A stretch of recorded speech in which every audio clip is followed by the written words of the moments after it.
Super Saravana stores. நிறைய கவர்ச்சியான புகைப்படங்கள் பிரியங்கா மோகனுடைய புகைப்படங்கள் வந்து சமீபத்தில் சோஷியல் மீடியாவில் ஸ்ப்ரெட் ஆச்சு. எல்லாரும் பார்த்துட்டு ஆச்சரியப்பட்டாங்க. ஏன்னா பிரியங்கா மோகன் வந்து கொஞ்சம் கிளாமராக நடிக்கக்கூடிய கதாநாயகி தான். ஆனால் இந்த அளவுக்கு கிளாமராக நடிக்க மாட்டாங்களே, இந்த அளவுக்கு கிளாமரான புகைப்படங்கள் வெளியில் வந்திருக்கு, இது நிஜமாவே பிரியங்கா மோகன் தானா அப்படின்னு விசாரிக்கும் போது பார்த்தீங்கன்னா,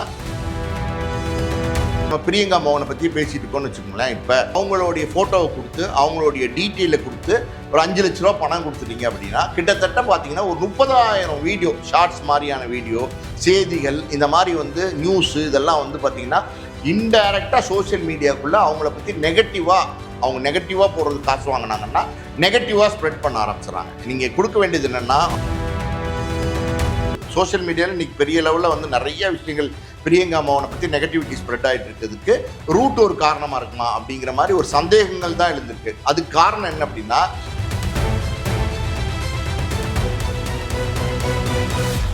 மீடியா சர்க்கிள் நேயர்களுக்கு வணக்கம். இன்றைக்கு நம்ம நேர்காணலுக்காக ஆஸ்கர் மூவிஸ் தயாரிப்பாளர் பாலாஜி பிரபு அவர்கள் நம்மோடு நிற்கிறார். அவரோடு பேசலாம். சார் வணக்கம். வணக்கம். தமிழ் சினிமாவில் டாக்டர் போன்ற திரைப்படங்கள் மூலமாக ஃபேமஸ் ஆனவர் பார்த்தீங்கன்னா நடிகை பிரியங்கா மோகன். அவர் நடித்து விரைவில் ஒரு திரைப்படம் நேரடியாக வந்து நெட்ஃப்ளிக்ஸில் வெளியாக இருக்குது, மேட் இன் கொரியா. அதோட ப்ரொமோஷனில் பேசும்போது பார்த்தீங்கன்னா, குறிப்பாக உங்களை பற்றி நிறைய ட்ரால் சம்மந்தமான வீடியோக்கள், இமேஜஸ்லாம் வந்துக்கிட்டு இருக்கு, அதை பற்றி என்ன சொல்கிறீங்கன்னு கேட்டதுக்கு, குறிப்பிட்டு வேணும்னே வந்து பே பண்ணி இந்த மாதிரி வந்து என்னை வச்சு டார்கெட் பண்ணுறாங்க, இதோட பின்னாடி என்ன சார்? சமீபத்தில் பார்த்தீங்கன்னா அவங்க ஒரு படம் நடிச்சிருந்தாங்க. அதாவது சரிபோதா சனிவாரம்னு ஒரு படம், தெலுங்கு படம். அந்த படத்தில் பார்த்தீங்கன்னா ஒரு போலீஸ் ஆஃபீஸர் கேரக்டரில் நடிச்சிருப்பாங்க. அந்த கேரக்டர் உண்மையாலுமே பிரியங்கா மோகனுக்கு செட் ஆகலை. சில பேருக்கு வந்து பார்த்தீங்கன்னா போலீஸ் கெட்டப் போட்டால் லேடிஸ்க்கு வந்து ரொம்ப நல்லாயிருக்கும். அந்த வகையில் பார்த்தீங்கன்னா விஜயசாந்தி, ராதிகா, அந்த மாதிரி கொஞ்சம் கம்பீரமான ஆட்கள் வந்து போலீஸ் கெட்டப் போட்டு வரும்போது பார்த்தீங்கன்னா அது பார்க்கறதுக்கு ரொம்ப லுக்காக இருக்கும், நிஜமாவே ஒரு பெண் போலீஸ் மாதிரி இருக்கும். ஆனால் பிரியங்கா மோகனுக்கு வந்து அந்த போலீஸ் கெட்டப்போடைய கம்பீரம் வந்து வரல, அது யூனிஃபார்ம் மட்டும் போட்டு விட்ட மாதிரி இருந்துச்சு. அந்த படத்தை பயங்கரமாக ட்ரால் பண்ண ஆரம்பிச்சிட்டாங்க. சுத்தமாகவே பார்த்தீங்கன்னா பிரியங்கா மோகன் வேஸ்ட்டு, சுத்தமாக நடிக்க தரல, அதுன்னு ஏகப்பட்ட நெகட்டிவிட்டியாக அந்த இது சரிபோதா சனிவாரம் படத்துலேருந்து ட்ரால் பண்ண ஆரம்பிச்சிட்டாங்க. அப்புறம் பிரதர்னு ஒரு படம் ஜெயம் ரவியோடு நடித்தாங்க. அந்த படமும் பார்த்தீங்கன்னா அந்த படமே நல்ல படம் கிடையாது, அந்த படம் சுத்தமாக ஓடல, அட்டர் ஃப்ளாப்பு. அதில் இவங்க நடிச்சிருந்தாங்க. அதுலேயும் பார்த்தீங்கன்னா இவங்களை பயங்கரமாக ட்ரால் பண்ண ஆரம்பிச்சிட்டாங்க. இதெல்லாம் இல்லாமல் பார்த்தீங்கன்னா கொஞ்சம் கவர்ச்சியான புகைப்படங்கள், நிறைய கவர்ச்சியான புகைப்படங்கள், பிரியங்கா மோகனுடைய புகைப்படங்கள் வந்து சமீபத்தில் சோஷியல் மீடியாவில் ஸ்ப்ரெட் ஆச்சு. திடீர்னு பார்த்தீங்கன்னா பிரியங்கா மோகனோட புகைப்படங்கள் வெளியில் வந்துச்சு. எல்லாரும் பார்த்துட்டு ஆச்சரியப்பட்டாங்க. ஏன்னா பிரியங்கா மோகன் வந்து கொஞ்சம் கிளாமராக நடிக்கக்கூடிய கதாநாயகி தான். ஆனால் இந்த அளவுக்கு கிளாமராக நடிக்க மாட்டாங்களே, இந்த அளவுக்கு கிளாமரான புகைப்படங்கள் வெளியில் வந்திருக்கு, இது நிஜமாவே பிரியங்கா மோகன் தானா அப்படின்னு விசாரிக்கும் போது பார்த்தீங்கன்னா எல்லாமே ஏஐயில் உருவாக்கப்பட்ட புகைப்படங்களாக இருக்குது. அதை பற்றியும் அவங்க வருத்தம் தெரிவிச்சிருந்தாங்க. இந்த மாதிரி என்னுடைய கவர்ச்சி படங்களை வந்து ஏஐயில் உருவாக்கி சோஷியல் மீடியா ஃபுல்லாக ஸ்ப்ரெட் பண்ணுறாங்க. ஏஐலாம் இன்றைக்கி வந்து லேட்டஸ்ட் டெக்னாலஜி, அந்த டெக்னாலஜியை பயன்படுத்தி நல்ல விஷயங்களை செய்யணும். ஆனால் பார்த்தீங்கன்னா இன்றைக்கி இந்த மாதிரி தப்பான விஷயங்கள் பண்ணுறதுக்கு, நெகட்டிவிட்டியை ஸ்ப்ரெட் பண்ணுறதுக்கு நிறைய இந்த மாதிரி யூஸ் பண்ணுறாங்க.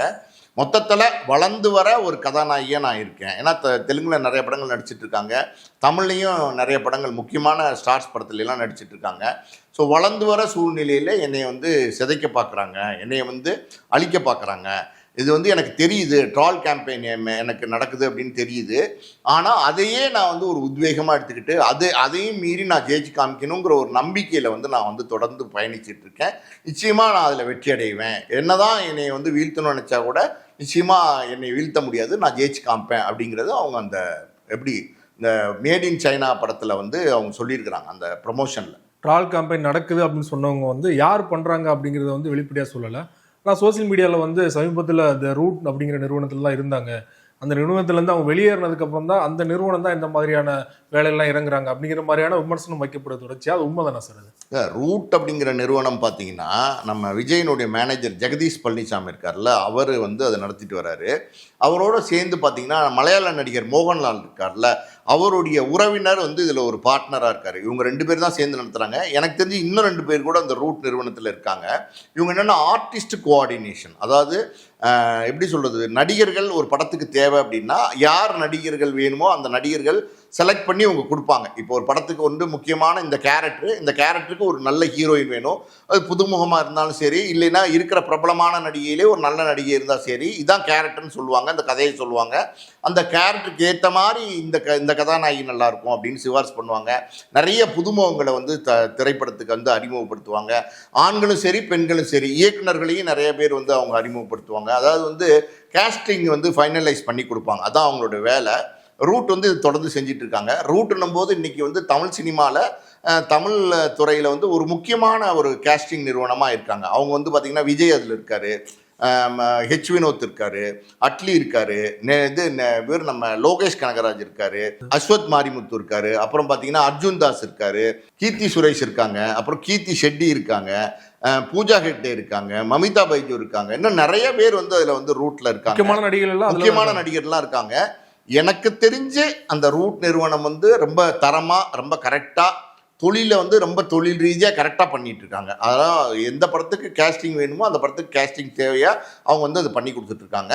பிரியங்கா மோகனை பொறுத்த வரைக்கும் இந்த ரூட் நிறுவனம் இதில் சம்மந்தப்பட்டிருக்குமா, அவங்கள வந்து ட்ரால் கேம்பெயின் பண்ணுறதில்ல, அவங்கள வந்து வீழ்த்துறதில்ல. இது சோஷியல் மீடியாவில் இன்றைக்கி பெரிய லெவலில் வந்து நிறைய விஷயங்கள் பிரியங்கா மோகனை பற்றி நெகட்டிவிட்டி ஸ்ப்ரெட் ஆகிட்டு இருக்கிறதுக்கு ரூட் ஒரு காரணமாக இருக்குமா அப்படிங்கிற மாதிரி ஒரு சந்தேகங்கள் தான் எழுந்திருக்கு. அதுக்கு காரணம் என்ன அப்படின்னா, 2024 வரைக்கும் பிரியங்கா மோகனுமே அந்த ரூட்டில் ஒரு மெம்பராக இருந்தாங்க. நிறைய படங்கள் வந்து பிரியங்கா மோகனுக்கு அவங்க தான் அந்த ரூட் தான் வாங்கி கொடுத்தாங்க. அந்த வகையில் தான் பார்த்தீங்கன்னா டாக்டரு, அப்புறம் டான், இன்னும் நிறைய படங்கள் வந்து பிரியங்கா மோகனுக்கு சிபாரிசு செய்யப்பட்டது. அந்த படங்களில் அவங்க கதாநாயகியாக தேர்வு செய்யப்பட்டாங்க, நடித்தாங்க, நிறையா சம்பளம் வாங்கி கொடுத்தாங்க. ஸோ இங்கே இந்த ரூட்னுடைய நிறுவனம், அதாவது இந்த கேஸ்டிங் பண்ணக்கூடிய நிறுவனங்கள் என்ன, அவங்களோட வேலை என்ன அப்படின்னா, இந்த நடிகர்களை சிபாரிசு பண்ணுவாங்க. பர்சன்டேஜ் பேசிஸில் பார்த்தீங்கன்னா இவங்களுக்கு பேசப்படுற சம்பளத்தில் ஒரு பகுதியை வந்து அவங்க வந்து கமிஷனாக எடுத்துப்பாங்க, அதாவது ரெமுனரேஷனாக எடுத்துப்பாங்க. அது தப்பும் கிடையாது, அது தொழில் தான். அந்த மாதிரி பார்த்தீங்கன்னா பிரியங்கா மோகனுக்கும் அந்த ரூட் நிறுவனத்துக்கும் ஆரம்பத்தில் ஒரு அதிகமான கமிஷன் வந்து ரூட் நிறுவனம் கேட்டு வாங்கிக்கிட்டதாகவும், போக போக பிரியங்கா மோகன் வந்து பார்த்தீங்கன்னா எதற்கும் துணிந்தவன், கேப்டன் மில்லர் இந்த படங்களெல்லாம் நடிக்க ஆரம்பித்ததுக்கப்புறம் அந்த கமிஷனை வந்து நான் கம்மியாக தான் கொடுப்பேன், சம்பளத்தில் எனக்கு தான் அதிகமான பர்சன்டேஜ் வேணும்னு சொல்லி ஒரு வாதம் 2 பேருக்குள்ள அந்த நிறுவனத்துக்குள்ளேயும் பிரியங்கா மோகனுக்கும் இருந்ததாகவும், அதனால் பிரியங்கா மோகன் வந்து கொஞ்சம் விருப்பம் இல்லாமல் அந்த நிறுவனத்திலேருந்து வெளியில் வந்துட்டதாகவும் ஒரு செய்தி இருக்குது. 2024 வரைக்கும் தான் அதில் அவங்க மெம்பராக இருந்திருக்காங்க. அதுக்கப்புறம் அந்த ரூட் நிறுவனத்திலேருந்து அவங்க வெளில வந்துட்டாங்க. ஸோ அவங்க வெளியில் வந்ததுக்கப்புறம் வந்த படங்கள் தான் இந்த எப்படி சரிபோதா, சனிவாரம், அப்புறம் இந்த பிரதர், இதெல்லாம். ஸோ இந்த படங்கள்லாம் பார்த்தீங்கன்னா பயங்கரமாக ட்ரால் பண்ண ஆரம்பிச்சிட்டாங்க. இப்போ கேப்டன் மில்லனோ இல்லை எதற்கு துணிந்தவனோ இல்லை டாக்டரோ ரொம்ப இந்த டானோ வரும்போது இந்த பிரச்சனைலாம் எதுவுமே இல்லை. ஸோ அதனால் வந்து இந்த ரூட் நிறுவனம் ஒரு காரணமாக இருக்குமோ அப்படிங்கிறத அவங்க நினைக்கிறாங்களா என்னன்னு தெரில. ஆனால் அவங்க வெளிப்படையாக சொல்லலை. ஆனால் எனக்கு தெரிஞ்சு ரூட் நிறுவனம் வந்து ஜென்யூனாக நிறைய கேஸ்டிங் பண்ணி கொடுத்துட்டு தான் இருக்காங்க. ஸோ இது வந்து ரூட் நிறுவனம் மட்டும்தான் பண்ணுறாங்க அப்படின்னா எல்லாருமே பண்ணிட்டு தான் இருக்காங்க. நம்ம சமீபத்தில் பார்த்தீங்கன்னா ராணா பற்றி பேசணும், அவர் உடல்நிலையை பற்றி பேசணும். ராணாவுமே பார்த்தீங்கன்னா இந்த கேஸ்டிங் வந்து ஃபைனலைஸ் பண்ணி கொடுக்குற ஒரு நிறுவனத்தை வந்து ஹைதராபாத்தில் நடத்திட்டு இருக்காரு. இன்னொரு பக்கம் நம்ம சொல்லணும் அப்படின்னா, அமிதாப் பச்சன் இருக்கார் இல்லையா, அவரே வந்து ABCL, Amitabh Bachchan corporation limited அப்படின்னு சொல்லிட்டு ஒரு கேஸ்டிங் நிறுவனத்தை வந்து ரொம்ப வருஷத்துக்கு முன்னாடி, எனக்கு தெரிஞ்சு நாங்கள் காதல் ரோஜா படம் பண்ணோம் இல்லையா, 96, 97 அவர் வந்து நடத்திட்டு இருந்தார். அந்த நிறுவனம் சார்பாக தான் வந்து உல்லாசம் படம்லாம் தயாரித்தாங்க. அஜித் குமாரும் வந்து விக்ரமும் நடிச்சிருப்பாங்க அந்த படத்தில். ஜேடி ஜெரி வந்து டைரக்ட் பண்ணியிருப்பார். அவர் நிறைய பேருக்கு வந்து கேஸ்டிங் ஃபைனலைஸ் பண்ணி கொடுத்துட்டு இருந்தாங்க அந்த நிறுவனம் ABCL. அதில் வந்து தேர்வான ஒரு நடிகை தான் பூஜா குமார். நாங்களே பார்த்தீங்கன்னா ஒரு ஃபோட்டோ எங்களுக்கு வந்தது, அந்த நடிகை வந்து செலக்ட் பண்ணோம், பூஜா குமார்னு நாங்கள் செலக்ட் பண்ணோம். ஸோ இவங்க வந்து ABCL இருக்காங்க அப்படின்னு சொன்னோன்னே ABCLோட தான் நாங்கள் தொடர்பு கொண்டு பேசினப்போ அவங்க அன்னைக்கு வந்து பர்சன்டேஜ் எல்லாம் கேட்கல. அவங்க அன்னைக்கு ஒரு இந்த நடிகை உங்கள் படத்தை நீங்கள் பயன்படுத்திங்க, நாங்கள் தேர்வு செஞ்சு வச்சுருக்கோம் எங்கள் ABCL நிறுவனத்தில் பயன்படுத்துறதுக்கு, நீங்கள் வேணும்னா பயன்படுத்திங்க, அதுக்கு ஒரு குறிப்பிட்ட தொகை அன்னைக்கு 97 நான் சொல்கிறேன், குறிப்பிட்ட தொகை வந்து நீங்கள் கமிஷனாக கொடுக்கணும்னு சொல்லி எனக்கு தெரிஞ்சு 2 லட்ச ரூபா நாங்கள் கமிஷனாக கொடுத்தோம் அந்த நிறுவனத்துக்கு. அதுக்கப்புறம் இந்த அக்ரிமெண்ட் சைனிங் எல்லாமே அவங்க தான் பார்த்து அரேஞ்ச் பண்ணி கொடுத்தாங்க. அப்படி தான் பூஜா குமார் வந்து பாம்பேலேருந்து சென்னைக்கு வந்து இந்த காதல் ரோஜா படத்தில் நடித்தாங்க. ஸோ இது எப்போவுமே உள்ள ஒரு விஷயந்தான். அந்த மாதிரி பல நிறுவனங்கள் தொடர்ந்து நடந்துகிட்டு தான் இருக்குது. ஆனால் இந்த மாதிரி நடக்கிற இந்த கேஸ்டிங் ஃபைனலைஸ் பண்ணி கொடுக்குற நிறுவனங்களில் நிறைய ஃபோர்ஜடிகள் நடக்குது சினிமா பொறுத்த வரைக்கும். அதாவது இப்போ பார்த்தீங்கன்னா புதுமுகம் தேவை அப்படிங்கிற மாதிரி அனௌன்ஸ் பண்ணுவாங்க. அனௌன்ஸ் பண்ணி நிறைய கேர்ள்ஸை கூப்பிடுறது, அதை மிஸ்யூஸ் பண்ணுறது, இதெல்லாம் நடந்துகிட்டு இருக்கு. அவங்க நிறைய அந்த மாதிரி கேஸ்டிங் நாங்கள் ஃபைனலைஸ் பண்ணி தரோம், உங்களுக்கு நாங்கள் வந்து பெரிய பெரிய நிறுவனங்களில் வந்து நாங்கள் வந்து வாய்ப்பு வாங்கி தரோம். ஒரு உதாரணத்துக்கு விஜய் படத்தில், அஜித் படத்தில், ரஜினி படத்தில், கமல் படத்தில் இப்படி பெரிய பெரிய நிறுவனங்களாக சொல்லுவாங்க. ஆனால் அந்த நிறுவனங்களோட இவங்களுக்கு எந்த தொடர்புமே இருக்காது. ஆனால் சொல்லி பார்த்தீங்கன்னா அந்த கேர்ள்ஸை கூப்பிட்டு மிஸ்யூஸ் பண்ணுறது, அரைங்குறையமாக ஃபோட்டோஸ் எடுக்கிறது, அவங்ககிட்ட இருந்து காசு வாங்குறது, இந்த மாதிரி நிறைய விஷயங்கள் செஞ்சுட்டு தான் இருக்காங்க. ஒரு பக்கம் அது ஒரு செக்டார் இருக்க தான் செய்கிறாங்க. ஆனால் அந்த ரூட் வந்து அந்த அந்த மாதிரி கேட்டகரியில் வரல. ரூட் எனக்கு தெரிஞ்சு ரொம்ப ஜென்யூனாக தான் பண்ணிட்டு இருக்காங்க. ஒரு வேளை அந்த 24 வெளியில் போனதுனால இது ஒரு காரணமாக இருக்குமோன்னு பிரியங்கா மோகன் நினைக்கிறாங்களான்னு தெரில. அது ஒரு சஸ்பீஷனாக பார்த்தீங்கன்னா நிறைய பேர் பேசிகிட்டு இருக்காங்க, அதுதான் காரணம் அப்படின்னு பேசிகிட்டு இருக்காங்க. ஆனால் எது உண்மைன்னு நமக்கு தெரியாது. குறிப்பாக ஒரு ஸ்டார் படம் வந்ததுக்கப்புறம் பார்த்தீங்கன்னா நெகட்டிவாக விமர்சனம் பண்ணி படத்தை ஓட விடாமல் பண்ணுறாங்க. படம் நல்லா இருந்தால் ஓட போகுது, அதனால வந்து படம் ஓடாமல் இருக்க போகிறதில்ல அப்படிங்கிற மாதிரியான பார்வை முன்வைக்கப்படுது.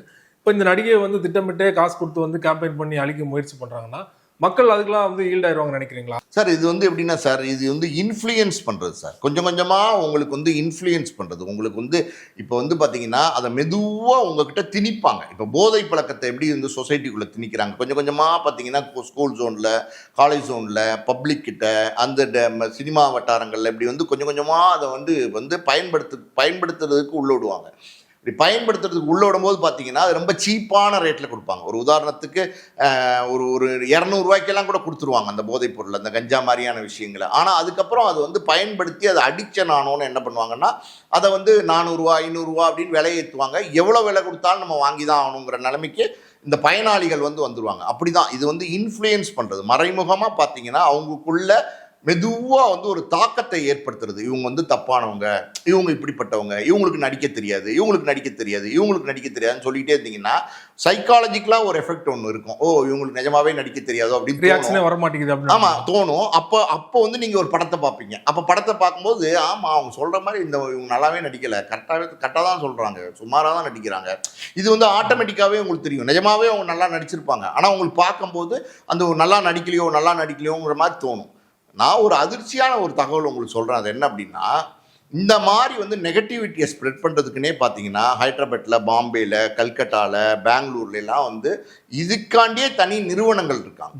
இந்த எப்படி சொல்கிறது, சோஷியல் மீடியாவில் வந்து உங்களை இப்போ ப்ரொமோட் பண்ணணும்னு வச்சுக்கோங்களேன். நீங்கள் ஒரு அமௌண்ட் கொண்டு போய் கொடுத்து உங்கள் ஃபோட்டோ, உங்கள் டீட்டெயில்ஸ் கொடுத்தீங்கன்னா உங்களை ப்ரொமோட் பண்ணணும்னா நீங்கள் என்ன சொல்கிறீங்களோ அது கேட்பாங்க, ப்ரொமோட் பண்ணுவாங்க. டோட்டலாக வந்து உங்களை ப்ரொமோட் பண்ணுவாங்க. கிட்டத்தட்ட இங்கே தமிழ்நாட்டில் இருக்கிற யூடியூப் சேனல், அதாவது இங்கே அவங்கெல்லாம் யாருன்னா நம்ம தமிழ்நாட்டுக்கே தொடர்பு இல்லாதவங்க, ஹைதராபாத்தில், பாம்பேயில், பெங்களூரில் இப்படி இருக்கிறவங்க, அவங்கக்கிட்ட கொண்டு போய் அவங்க டீட்டெயிலை கொடுத்து இவரை வந்து நம்ம ப்ரொமோட் பண்ணுவோம், இந்த ஆங்கிளில் இவரை ஃபோக்கஸ் பண்ணி ப்ரொமோட் பண்ணுங்கன்னா அவங்க ஆட்டோமேட்டிக்காகவே வீடியோஸ் உள்ள அப்லோட் பண்ணி அங்கேருந்து அப்லோட் பண்ணி உங்களை வந்து ப்ரொமோட் பண்ணுவாங்க. சைக்காலஜிக்கலாக இவர் வந்து நல்லா நடிக்கிறாரு, ஓ இவர் படம் நல்லா ஓடுது, இவர் படம் 100 கோடிக்கு தாண்டி கலெக்ட் பண்ணியிருக்கு, இவர் படம் வந்து பூஜை போட்டுட்டாங்க, இவர் படம் ஷூட்டிங் இப்படி நடந்துகிட்டு இருக்கு, பிரம்மாண்டமாக நடந்துகிட்டு இருக்கு, இப்படி எல்லா செய்திகளையும் வந்து இன்டைரக்டாக இன்ஜெக்ட் பண்ணிக்கிட்டே இருப்பாங்க. உங்கள்கிட்ட கரெக்டாக சொல்லப்போனால் ஊசி ஏற்றுற மாதிரி ஏற்றிக்கிட்டே இருப்பாங்க. அந்த மாதிரி நிறுவனங்களில் ஒரு உதாரணத்துக்கு ஒரு நடிகை, நம்ம பிரியங்கா மோகனை பற்றி பேசிகிட்டு இருக்கோம்னு வச்சுக்கோங்களேன். இப்போ அதனால் அவங்களே ஒரு உதாரணத்துக்கு எடுத்துப்போம். அவங்களுடைய ஃபோட்டோவை கொடுத்து அவங்களுடைய டீட்டெயிலை கொடுத்து ஒரு 5 லட்ச ரூபா பணம் கொடுத்துட்டீங்க அப்படின்னா கிட்டத்தட்ட பார்த்தீங்கன்னா ஒரு 30,000 வீடியோ, ஷார்ட்ஸ் மாதிரியான வீடியோ, செய்திகள், இந்த மாதிரி வந்து நியூஸு, இதெல்லாம் வந்து பார்த்தீங்கன்னா இன்டைரக்டாக சோஷியல் மீடியாக்குள்ளே அவங்கள பற்றி அவங்க நெகட்டிவாக போடுறதுக்கு காசு வாங்கினாங்கன்னா நெகட்டிவாக ஸ்ப்ரெட் பண்ண ஆரம்பிச்சிடறாங்க. நீங்கள் கொடுக்க வேண்டியது என்னென்னா அவங்களோட ஃபோட்டோ டீட்டெயில்ஸு, நெகட்டிவாக பண்ணணுமா பாசிட்டிவாக பண்ணணுமா அந்த டீட்டெயிலு, என்ன நெகட்டிவாக பண்ணணும் என்ன பாசிட்டிவாக பண்ணணும் அந்த டீட்டெயிலு, கூட ஒரு 5 லட்சம். ஒரு பிரியங்கா மோகன் மாதிரி ஒரு ஆர்டிஸ்ட்டுக்கு 5 லட்சம் அப்படின்னா, பிரபலமான ஒரு நடிகையை வந்து நீங்கள் டீக்ரேட் பண்ணி வீடியோஸ் போடணுன்னா அது 10 லட்சம், 20 லட்சம், 30 லட்சம், 50 லட்சம், 1 கோடி இப்படியெல்லாம் விலைகள் வந்து போயிட்டு தான் இருக்கு. நெட்வொர்க் இருக்குது, இதுக்காண்டி நெட்வொர்க் வந்து இப்போ தமிழ்நாட்டில் வந்து ஒரு முக்கியமான பிரபல நடிகரை பற்றியோ நடிகை பற்றியோ தப்பான ஒரு வீடியோ போடுறதுக்கு நீங்கள் சொல்கிறீங்கன்னு வச்சுக்கோங்களேன். ஏதோ வந்து அவங்கள பற்றி தவறான செய்தி, தவறான செய்தியை போடணும்னு சொன்னீங்கன்னா இங்கே இருக்கிற ஊடகங்களில் உள்ளவங்க கேள்வி கேட்பாங்க, என்னங்க அவங்க இவ்வளோ தூரம் பெரிய செல்வாக்காக இருக்கிறவங்க, அவங்கள பற்றி நீங்கள் வந்து இப்படி தப்பாக போட சொல்கிறீங்களே, இது எப்படி சரியாக வரும்னு கேள்வி கேட்பாங்க, யோசிப்பாங்க, தயங்குவாங்க. ஆனால் நீங்கள் கல்கட்டாக்காரன்ட்ட கொண்டு போய் கொடுத்து பாம்பேக்காரன்ட்ட கொண்டு போய் கொடுக்கும்போது என்னென்னா அவனுக்கு யாருன்னே உங்களுக்கு தெரியாது. நம்ம தெலுங்கில் இப்போ சிரஞ்சீவி தெரியும், மகேஷ் பாபு தெரியும், இன்னும் சில பிரபலங்களை தெரியும். ஆனால் வந்து எல்லாரையும் தெரியுமா தெலுங்கில் இருக்கிற நடிகளை, ஹிந்தியில் இருக்கிற நடிகள் தெரியுமா? அந்த மாதிரி தான் அவங்க வந்து என்ன பண்ணுவாங்கன்னா நீங்கள் என்ன செய்கிறீங்களோ அதை செய்வாங்க சார். கிட்டத்தட்ட பார்த்தீங்கன்னா குளோனிங் மாதிரி. நீங்கள் இதை வந்து நீங்கள் வந்து அப்படியே வந்து உள்ள வாமிட் பண்ணுங்க சோஷியல் மீடியாக்குள்ளே அப்படின்னா சிஸ்டம் மூலமாக அவங்க வந்து சோஷியல் மீடியாக்குள்ளே இதை இன்ஜெக்ட் பண்ணுவாங்க. இது வந்து ஸ்ப்ரெட்டட் வீடியோஸ், அதாவது ஒரே நேரத்தில் இந்த வீடியோ வராது, அப்படியே பிரித்து மெதுவாக பார்த்தீங்கன்னா ஷார்ட்ஸு, குட்டி செய்திகள், 1 நிமிஷம், 30 செகண்டு, 20 செகண்டு, 5 செகண்டு, இன்ஸ்டாகிராமு, இது நம்ம எக்ஸ் தளங்கள், இந்த மாதிரி எல்லாத்துலேயுமே வந்து எல்லா வலைதளங்கள் இருக்குது பார்த்தீங்களா, எல்லாத்துலேயுமே இன்ஜெக்ட் பண்ணுவாங்க 30,000 வீடியோ. அதுக்கு அவங்க வாங்கிக்கிற தொகை வெறும் 5 லட்சம் தான். இதுதான் நடந்துகிட்டு இருக்கு. இதே மாதிரி நிறைய பேரை வந்து இப்போ வந்து டேமேஜ் பண்ணிட்டு இருக்காங்க.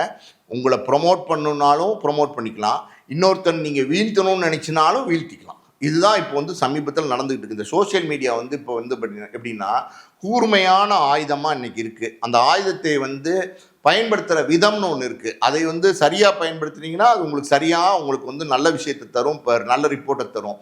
அதை தவறாக பயன்படுத்துகிறவங்க நிறைய பேர் இருக்காங்க. நிறைய பேர் இன்னைக்கு இதுக்கெல்லாம் காரணம் என்னன்னா சார், ஒரு பிரபலமான நடிகராக இருக்கார். இன்றைக்கி வந்து எப்படின்னா ஒரு 2 படம் ஓடின ஒரு நடிகரே பார்த்தீங்கன்னா 8 கோடி கொடுங்க, 10 கோடி கொடுங்க, 6 கோடி கொடுங்கன்னு கேட்க ஆரம்பிச்சிட்டாங்க. 6 கோடி 8 கோடி ஒரே படத்தில் வாங்கும்போது அவங்க என்ன நினைக்கிறாங்கன்னா, அவங்க பெரிய ஸ்விம்மிங் பூல் உள்ள வீடு, ஃபாரின் கார் எல்லாமே அவங்க என்ஜாய் பண்ணுறாங்க. ஃபாரின் ஹாலிடேஸ், நியூசிலாண்டு, ஆஸ்திரேலியான்னு ஹாலிடேஸு எல்லாமே என்ஜாய் பண்ணுறாங்க. பாரு, கிளப்பு, எல்லா என்டர்டைன்மெண்ட்டும் போக அவங்க ஐடியலாக ஒரு நேரம் இருக்கும்போது யோசிக்கிறாங்க, இந்த வாழ்க்கை எப்படி கிடைச்சிது, அது எப்படியோ கிடைச்சிது. திடீர்னு கிளிக் ஆயிடுவான். சினிமா அப்படி தானே, திடீர்னு ஒருத்தன் கிளிக் ஆவான், திடீர்னு ஒருத்தன் ஹைலைட்டட் ஆவான், ஓவர் நைட்டில் பெரிய ஆள் ஆவான். அப்படி ஆனதுக்கப்புறம் இதை நம்ம தக்க வச்சுக்கணும்னா இது நம்ம சில பேர் வந்து திறமையே இல்லாமல் வந்திருப்பாங்க, சில பேர் வந்து திறமையோடு வந்திருப்பாங்க. திறமையோடு வந்திருக்கவங்கள நீங்கள் என்னதான் நீங்கள் அசைச்சாலும் அசைக்க முடியாது. தனுஷ் சொன்னார்ல, ஒரு செங்கலை கூட உருவ முடியாதுன்னு சொன்னார்ல, அந்த மாதிரி பார்த்தீங்கன்னா அவரெல்லாம் ஒன்றும் பண்ண முடியாது. ஏன்னா அவரெல்லாம் ஸ்ட்ராங்காக பேஸ்மெண்ட் போட்டு வந்து இன்னைக்கு நின்றுட்டார் தமிழ் சினிமாவில். திறமை, அதுக்கு காரணம் திறமை தான், உழைப்பு எல்லாமே இருக்குது. அதே மாதிரி இல்லாமல் சில பேர் பார்த்தீங்கன்னா அந்த ஒரு லயம் லைட்டில் அந்த ஃப்ளோவில் ஒருத்தவங்க திடீர்னு உள்ளே வந்துடுவாங்க, பெரிய ஆளாக பார்த்துருவாங்க. ஏய் அப்பா என்னப்பா இப்படி இவர் படம் ஓடுதுன்னுவாங்க. ஆனால் பார்த்தீங்கன்னா 4 படத்தில் டமார்னு கீழே விழுந்துருவாங்க. அந்த மாதிரி நிறையா நம்ம உதாரணங்கள் சொல்லலாம். ஆனால் இப்போ யார் பேரையும் நம்ம சொல்லி புண்படுத்த வேண்டாம். அப்படி தன்னை பலகீனமாக நினைக்கிறவங்க என்ன நினைக்கிறாங்கன்னா, அப்போ இந்த இடத்த தக்க வச்சுக்கணும்னா என்ன, அப்போ யார் நமக்கு போட்டியாளர், நமக்கு யார் போட்டியாளர், இவன். ஸோ இவங்க 4 பேரையும் அழிக்கிறதுக்கு என்ன பண்ணணும்? ஸோ நம்மக்கிட்ட ஒரு 6 கோடி ரூபா ஒரு படத்துக்கு வந்திருக்கு. இன்னும் 2 படத்துக்கு வந்து பார்த்தீங்கன்னா 3 கோடி ரூபா அட்வான்ஸ் வாங்கியிருக்கோம். இன்னும் 4 படம் வந்து அவங்க ப்ரொடக்ஷனில் கமிட்மெண்ட் ரெடியாக இருக்குது. ஸோ நம்ம அதை லைம் லைட்டில் பண்ணோம்னா இங்கே ஒரு 10 அடி, அங்கே ஒரு 10 அடி, இங்கே ஒரு 10 அடி, இங்கே ஒரு 10 அடி, ஒரு 40 கொடு, இவங்களையெல்லாம் நெகட்டிவிட்டி ஸ்ப்ரெட் பண்ணு அப்படின்னா ஆட்டோமேட்டிக்காக அந்த நெகட்டிவிட்டி ஸ்ப்ரெட் ஆக ஆரம்பிச்சிருது. அந்த ஸ்ப்ரெட் ஆக ஆரம்பித்தோன்னே என்ன ஆகும்னா, இந்த ஆளுக்கு மேலே எந்த நெகட்டிவிட்டியும் இருக்காது, இந்த நடிகர் மேலே. மற்றவங்க மேலே நெகட்டிவிட்டி இருக்கும்போது இவருடைய மார்க்கெட் வந்து ஏராட்டி கூட இறங்காது.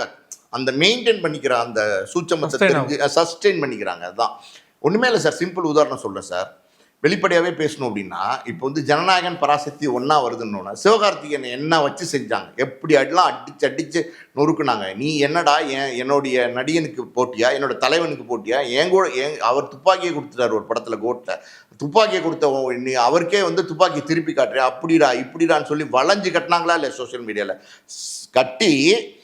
அந்த ஜனநாயகனே வரல, ஆனால் ஜனநாயகன் வராத சூழ்நிலையில் பராசக்தி பிச்சுட்டு ஓடி இருக்கணுமா இல்லையா? படம் நல்ல படம், ஒரு தமிழ் மொழியை பற்றின படம். அப்படி இருக்கும்போது அந்த படத்தை ஓட விடாமல் பண்ணி ஒரு 300 கோடி ரூபா கலெக்ட் பண்ண வேண்டிய படம், பெரிய ஹைப்பை கிரியேட் பண்ண வேண்டிய படம், பெரிய வெற்றி படமாக மாற வேண்டிய படம், ஆனால் அதை ஒரு சுமாரான படமாக மாற்றி விட்டாங்க. ஒரு 100 கோடி மட்டும்தான் கலெக்ட் பண்ணிச்சு, பெருசாக வந்து ஓடலைங்கிற அளவுக்கு டோட்டலாக நெகட்டிவிட்டி. நல்லா இல்லை, சூப்பர் இல்லை, குப்பை பார்க்கக்கூடாது, பார்க்காதீங்க, குப்பைன்னு இதெல்லாம் எப்படி நடந்துச்சு? சோஷியல் மீடியா மூலமாக தான் நடந்துச்சு. வீடு வீடாக கதவு தட்டியா சொன்னாங்க, இல்லை பேம்லெட் போட்டாங்களா?